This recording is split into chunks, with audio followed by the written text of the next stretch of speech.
मातंगं मलया चलमलयजं मंदाकिनी मंथनम्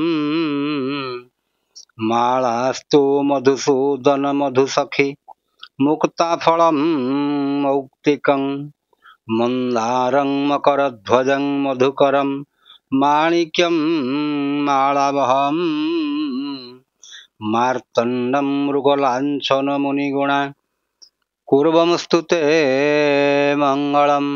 जय जगन्नाथ। ज्योतिर्वेद चंद्रशेखर नायक मोर चैनल ज्योतिषर जातक को आपण मानक मोर अंतरर गभीरतम प्रदेशरू स्वागत जनाऊँगी। ताल बंधुगण, आमे जो शनि चलन 2025 जो सीरीज आरंभ करथिले, आमे मेष ठारू आरंभ करी कर्कट राशि पर्यंत आलोचना करी सारिचे। एबे जिबा राशि चक्रर 5 नंबर राशि अर्थात सिंह राशि उपरे आमे आलोचना करिबा। तो देखिबा जे वास्तव रे ए 2025 र शनि चलनटी तांको पई किभଳି रहिबो। ठीक अछि बंधुगण, मु नेछि पाठ 485 आ शीर्षकटीर ना होछि शनि चलन 2025 सिंह राशि। ताल बंधुगण, आपण माने देखंतु 3/4/2025 आउ केतक पांजिरे उल्लेख अछि 29/3/2025 शनि चलन। ताले शनि चलन जो हेबे ताहले शनि होउछंती किए ना शनि होउछंती ग्रह चक्र भितरे से होउछंती सुप्रीम कोर्ट रो मुख्य विचारपति, ता माने न्यायाधीश। शनि होउछंती न्यायाधीश आ जेतेक दुष्ट गरीब श्रेणीर लोक माने अछंती सेमानंकर प्रतिनिधि होउछंती शनि। ताले बंधुगण देखंतु, ताहले आजि जो भिडियोटी विषय आमे आलोचना करिबा को जाउछे, जदि मझिरे लेखा हैछि 10/5 बा 11/5 बा 12/5 ताहले आपण जानिबे जे आपणकर होछि सिंह राशिटिए। केमिति ना 10/5 हेले ताको आमे कहबा मघा नक्षत्र सिंह राशि, 11/5 हेले पूर्वा फाल्गुनी नक्षत्र सिंह राशि, 12/5 हेले ताको कहबा उत्तरा फाल्गुनी नक्षत्र सिंह राशि। ठीक अछि बंधुगण, ये गला गोटिए फॉर्मूला। आउ गोटिए सूत्र रु आपण जानि परिबे जदि आपणकर एई पर्टिकुलर जगाटिरे च बोली लेखा जाइछंती ताहले आपण जानिबे आपणकर होउची सिंह राशि।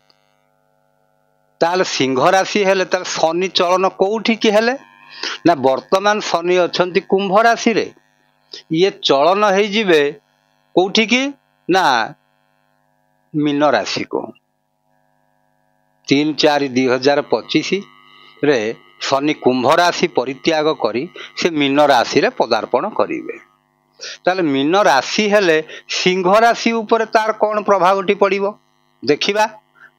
बंधुगण मन रखंतु, सिंह राशि पाई शनि होउछंती गोटिए क्षतिकारक ग्रह, किंतु आपण लग्न हिसाब रे जानिबे आपणक जातक पाई क्षतिकारक ग्रह कोउटा बोली। आपणकर सिंह राशि हेई पारे जदि आपणकर मकर लग्न हेतिबो, कुंभ लग्न हेतिबो, तुला लग्न हेतिबो, कन्या लग्न हेतिबो, मिथुन लग्न हेतिबो, वृष लग्न हेतिबो, ताला आपण जानिबे शनि आपणक पाई गोटे उपकारी ग्रह। किंतु सिंह लग्न पाई शनि होउछंती मारक ग्रह, क्षतिकारक ग्रह। तेणु राशि पाई मध्य क्षतिकारक ग्रह हेइथांती शनि। काहेकि ना सिंह राशि रो मालिक होउछंती रवि, आउ रवि आउ शनि को भितरे से माने परस्पर हेले बाप पुओ। शनि होउछंती रविंकर पुओ, किंतु शनि रवि को घोर शत्रु बोली भावंती, आ रवि भी शनि को घोर शत्रु बोली भावंती। तेणु शनि जो चलन हेबे ताले सिंह राशि पाई हमर केते नंबर हबो आमे टिके देखिबा। आगो 1 2 3 4 5 6 7 8 अष्टम शनि हेले, ताले अष्टम शनि जाको शनिकर ढेया मध्य कहा जाए, ताले अष्टम शनि क्षतिकारक शनि। काहेकि मु कहिछि 7 8 9 ये तीनोटी हला शनि सप्ताह।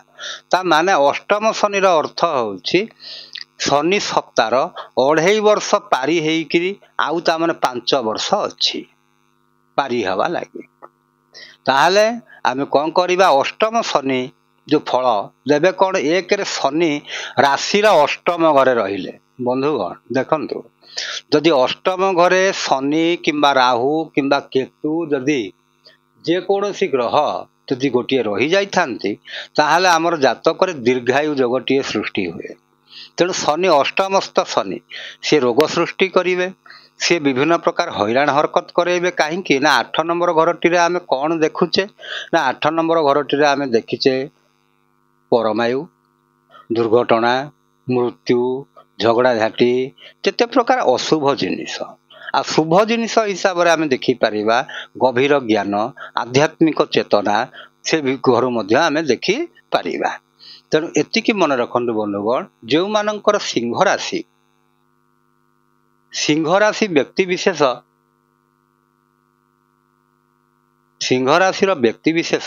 ସେମାନେ କ'ଣ ହେଇଥାନ୍ତି?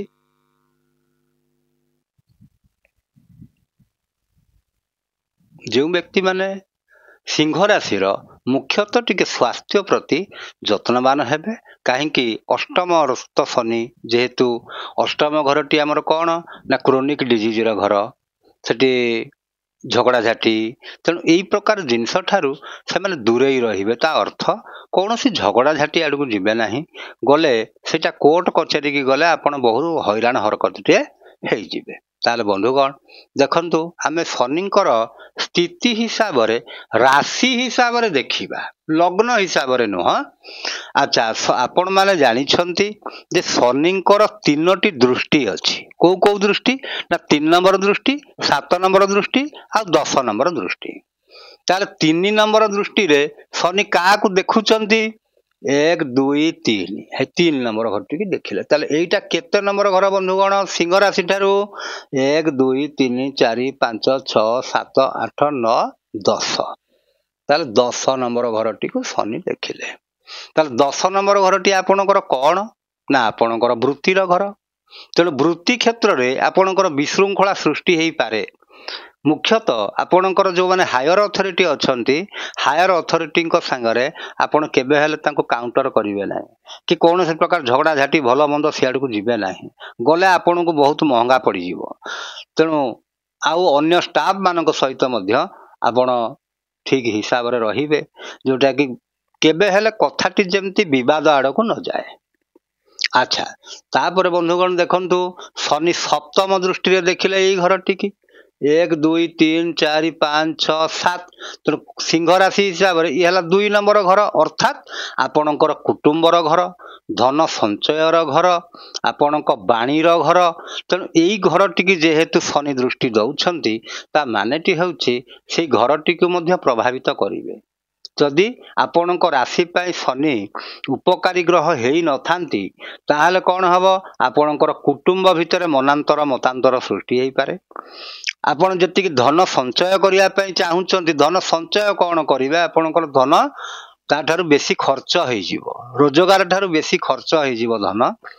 ଆଉ ଆପଣଙ୍କର ବାଣୀରେ ଟିକେ ଶାଳୀନତା ରଖିବେ, ଅର୍ଥାତ୍ ଯାହା ନାହିଁ ତା, ଯାହାକୁ ନାହିଁ ତାକୁ କହିଦେବେ ନାହିଁ। କହିଦେଲେ ସେଇଟା ଆପଣଙ୍କ ପାଇଁ ବହୁତ ଅସୁବିଧା ହେଇପାରେ। ଆଚ୍ଛା, ତାପରେ ଦେଖନ୍ତୁ, ଶନି 10 ନମ୍ବର ଦୃଷ୍ଟିରେ ଦେଖୁଛନ୍ତି ଏଇ ଘରଟିକୁ। ଏଇ ଘରଟି କି ଘର? ନା 1, 2, 3, 4, 5, 5 ନମ୍ବର ଘର।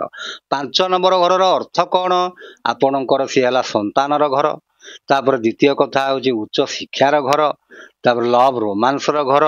ତେଣୁ ସେଇ ଘର ଗୁଡ଼ିକୁ ଶନି ପ୍ରଭାବିତ କରିବେ। ତାର ଅର୍ଥ ହେଉଛି କ'ଣ?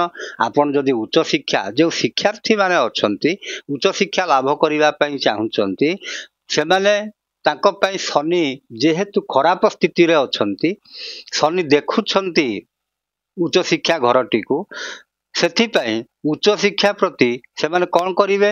ସତର୍କ ହେବେ। ବନ୍ଧୁଗଣ ଗୋଟେ କଥା ମନେ ରଖନ୍ତୁ, ଯେଉଁ ଛାତ୍ରଛାତ୍ରୀ ମାନେ ପାଠ ପଢୁଛନ୍ତି, ଖାଲି ଏତିକି ଜାଣନ୍ତୁ ସମୟଟି ଭଲ ଅଛି କି ଭଲ ନାହିଁ ବୋଲି। ଯଦି ଭଲ ନାହିଁ ବୋଲି ସମୟଟି ଆମେ ଜାଣୁଛେ, ତାହେଲେ ଯେଉଁଠି ମନେକର 5 ଘଣ୍ଟା ପରିଶ୍ରମ କରିବାକୁ ପଡୁଛି, ସେଠି ଆଉ 2 ଘଣ୍ଟା ପରିଶ୍ରମ ବଢେଇ ଦିଅ, ତାହେଲେ ନିଶ୍ଚିତ ଭାବରେ ସଫଳତାଟିଏ ପାଇବ। ଆଚ୍ଛା, ତାପରେ ଯେଉଁ ଯୁବକ ଯୁବତୀ ମାନେ ଚାକିରି ପାଇଁ ଆଶା କରିଛନ୍ତି। ତେଣୁ ଚାକିରି ପାଇଁ ଆଶା କରିଛନ୍ତି ସେମାନେ କ'ଣ ହେବ ନା ଚାକିରି କ୍ଷେତ୍ରରେ ସେ ସଫଳତା ପାଇବେ, କିନ୍ତୁ ପରିଶ୍ରମ ବେଶୀ କରିବାକୁ ପଡ଼ିବ।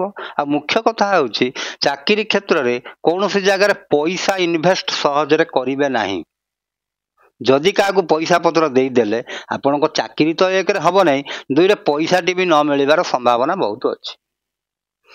ଆଚ୍ଛା, ତାପରେ ଦେଖନ୍ତୁ ଆମେ ଯଦି କହିବା ଯେଉଁ ବ୍ୟକ୍ତିମାନେ ଚାକିରି କରୁଛନ୍ତି ତାଙ୍କ ପାଇଁ ମଧ୍ୟ ଏହି ସମୟଟି ଭଲ ନାହିଁ। ଆଗରୁ କହିଛି କୌଣସି ପ୍ରକାର ଆପଣଙ୍କର ଯିଏ ଅଥରିଟି ଅଛନ୍ତି ତାଙ୍କ ସାଙ୍ଗରେ କେବେ ହେଲେ ଯୁକ୍ତିତର୍କ କରିବେ ନାହିଁ, ତାଙ୍କ ସାଙ୍ଗରେ ସୁସମ୍ପର୍କ ରକ୍ଷା କରନ୍ତୁ। ଆଉ ସବୁ ଷ୍ଟାଫଙ୍କ ସହିତ ସେଇଭଳି ସମ୍ପର୍କ ରଖନ୍ତୁ, ଭଲ ସମ୍ପର୍କ, କେବେ ହେଲେ ଯେମିତି ଖରାପ ଆଡ଼କୁ ସମ୍ପର୍କଟି ଗତି ନ କରୁ। ଆଉ ଧନ ରୋଜଗାର କରିବା କଥା ଯଦି କହିବା ତାହେଲେ ରୋଜଗାର ଯେତିକି ହେବା କଥା ତା ଦେହରେ ଟିକେ କମ୍ ହେଇପାରେ ରୋଜଗାର। ଆଉ ଦ୍ୱିତୀୟ କଥା ହେଉଛି କ'ଣ ନା ଯାହା ରୋଜଗାର କରିବେ ଆପଣ ଯାହା ଆଶା କରୁଥିବେ ସଞ୍ଚୟ କରିବା ପାଇଁ ସେଟା ସଞ୍ଚୟ ବେଶୀ ନ ହେଇପାରେ। ଆଉ ତାପରେ ଦେଖନ୍ତୁ ବନ୍ଧୁଗଣ, ଯେଉଁମାନେ ମହିଳାମାନେ ଅଛନ୍ତି, ଯେଉଁମାନେ ହାଉସ୍ ୱାଇଫ୍, ସେମାନଙ୍କ ପ୍ରତି ସମୟଟି ଟିକେ ବହୁତ କଠିନ ସମୟ ଆସିଯିବ। କାହିଁକି ସେମାନେ ବେଶୀ ପରିଶ୍ରମ ଜ୍ୟାଦା କରିବେ। ଆଉ ପରିଶ୍ରମ କଲେ କିନ୍ତୁ ତାଙ୍କୁ ଫଳ ମିଳିବ ଯେତିକି ଆଶା କରୁଛନ୍ତି। ମନେକର 100% ଆଶା କରୁଛନ୍ତି, 20% କମି ଯାଇପାରେ, 80% ରେଜଲ୍ଟ ମିଳିବ। ଆଉ ମୁଖ୍ୟ କଥା ହେଉଛି ବନ୍ଧୁଗଣ ଦେଖନ୍ତୁ ଆପଣଙ୍କ ଜାତକ ପାଇଁ ଯଦି ଶନି ଉପକାରୀ ଗ୍ରହ ଆଉ ଭଲ ଜାଗାଟିରେ ଅଛନ୍ତି, କାହିଁକି ନା ମୁଁ ସବୁ ଭିଡ଼ିଓରେ କହିଛି ପ୍ରଥମେ ଦେଖିବେ ଶନି 1ରେ ଖରାପ ହେଲେ ଆପଣଙ୍କର ଅଷ୍ଟମ ଶନି ଖରାପ। ଦ୍ୱିତୀୟ କଥା ହେଉଛି ଶନି ଆପଣଙ୍କ ଜାତକ ପାଇଁ ଭଲ କି ଖରାପ କୋଉ ହିସାବରେ ଦେଖିବେ, ଲଗ୍ନ ହିସାବରେ ଦେଖିବେ। ଶନି ଆପଣଙ୍କ ଜାତକ ପାଇଁ ଉପକାରୀ କି ଉପକାରୀ ନୁହନ୍ତି ତାକୁ ଦେଖିବେ। 3 ନମ୍ବରରେ ଦେଖିବେ ଶନି କେଉଁ ପୋଜିସନରେ ଅଛନ୍ତି, ଆପଣଙ୍କ ଜାତକରେ କେଉଁ ଜାଗାଟିରେ ଅଛନ୍ତି, ମିତ୍ର ରାଶିରେ ଅଛନ୍ତି କି ସ୍ୱ ରାଶିରେ ଅଛନ୍ତି କି ଉଚ୍ଚ ରାଶିରେ ଅଛନ୍ତି କି ନୀଚ ରାଶିରେ ଅଛନ୍ତି ତାକୁ ଦେଖିବେ। 4 ନମ୍ବରରେ ଦେଖିବେ ଶନିଙ୍କର ଡିଗ୍ରୀ କେତେ, ସେ କେତେ ପାୱାର ନେଇକିରି ଜାତକଟିରେ ଅଛନ୍ତି। ଯଦି ଶନି ଆପଣଙ୍କ ଜାତକରେ 0 ଡିଗ୍ରୀରେ ଅଛନ୍ତି, ସେ ଯେଉଁ ଘରେ ରହିଲେ ହେଲେ କ'ଣ କରିବେ, ତାଙ୍କର ପାୱାର ନାହିଁ। ତାହେଲେ ବନ୍ଧୁଗଣ, ଆଉ ଯଦି ଶନି ଆପଣଙ୍କ ଜାତକ ପାଇଁ ଉପକାରୀ ଗ୍ରହ ହେଇଥିବେ, ଡିଗ୍ରୀ ୱାଇଜ୍ କମ୍ ହେଇଥିବେ, ତାହେଲେ ଆପଣ ଶନିଙ୍କର ବୀଜ ମନ୍ତ୍ର ଜପ କରିପାରିବେ। ଆଉ ମୁଖ୍ୟତଃ ତାଙ୍କର ରତ୍ନପଥର ମଧ୍ୟ ଧାରଣ କରିପାରିବେ। କିନ୍ତୁ ଯଦି କ୍ଷତିକାରକ ଗ୍ରହ ହେଇଥିବେ ତାଙ୍କର ବୀଜ ମନ୍ତ୍ର ଜପ କରିପାରିବେ। ଆଉ ଦାନ କରିପାରିବେ ଶନିଙ୍କ ପାଇଁ କଳା ଜିନିଷ, ଲୁହା ଜିନିଷ, ତୈଳ ଜିନିଷ, ଏଗୁଡ଼ିକ ସବୁ ମୁଁ କହିଛି 295 ଏପିସୋଡ଼ରେ ମୁଁ ଶନିଙ୍କ ବିଷୟରେ କହିଛି, ଶନିଙ୍କର ପ୍ରତିକାର ବିଷୟରେ। ଆପଣ ସେ ଭିଡ଼ିଓଟି ସର୍ଚ୍ଚ କରି ଜାଣିପାରିବେ। ବନ୍ଧୁଗଣ, ଆପଣମାନଙ୍କୁ ଯଦି ଭଲ ଲାଗିଥାଏ ଲାଇକ୍ କରିବେ, ସେୟାର କରିବେ, ସବସ୍କ୍ରାଇବ୍ କରିବେ। ଏତିକିରେ ରହିଲି ବନ୍ଧୁଗଣ, ଜୟ ଜଗନ୍ନାଥ।